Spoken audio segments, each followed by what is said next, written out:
ஓம் ஸ்ரீ குருப்பியோ நமஹ. ஓம் கம் கணபதையே நமஹ. நம்ம ஸ்ரீநிகேதன் வலைதளம் வாயிலாக முருகப்பெருமானுடைய சஹஸ்ரநாமத்திலிருந்து தினம் ஒரு நாமாவளியை சிந்திச்சிருக்கோம். இன்றைய தினம் 116வது நாமாவளியாக ஓம் லுலிதோத்தாரகாய நமஹ.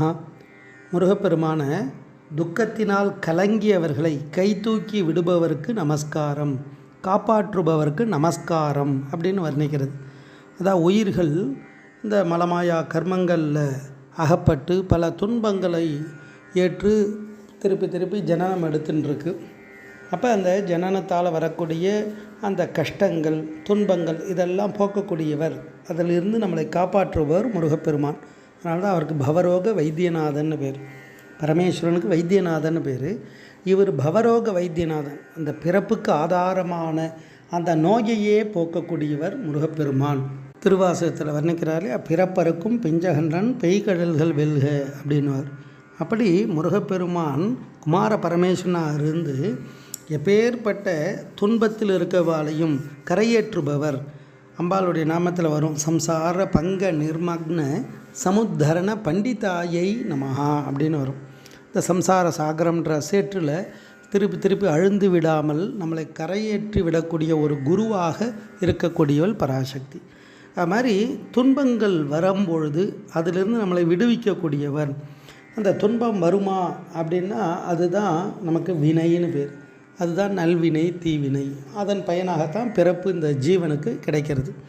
அப்போ அந்த வினைகளை எல்லாம் போக்கணும். இருவினையும் மலமும் அற இரவியோடு பிறவி அற அப்படின்னு வர்ணிப்பார்.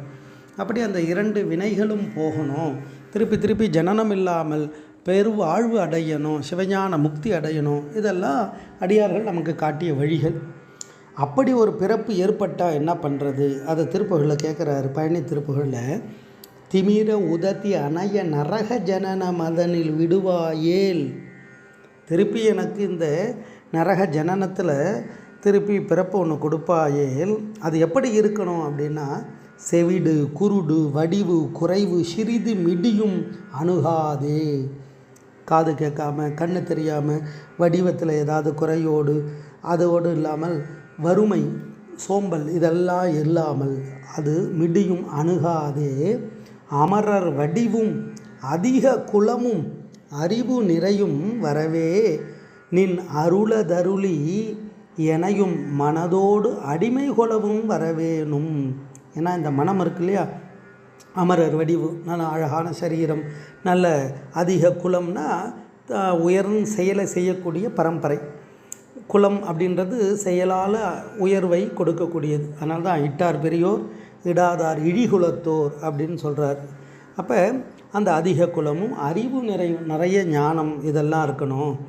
வரவே நீ அருளதருளி எனையும் மனதோடு அடிமை கொள்ளும். ஏன்னா இதெல்லாம் இருந்துட்டால் என்ன ஆகும்னா அந்த அகங்காரம் மமகாரம் அதிகமாகிடும், அப்போ ஆணவம் அதிகமாகிடும். அதனால் சொல்கிறார் மனதோடு அடிமை கொலவும் வரவேணும் அப்படின்றார்.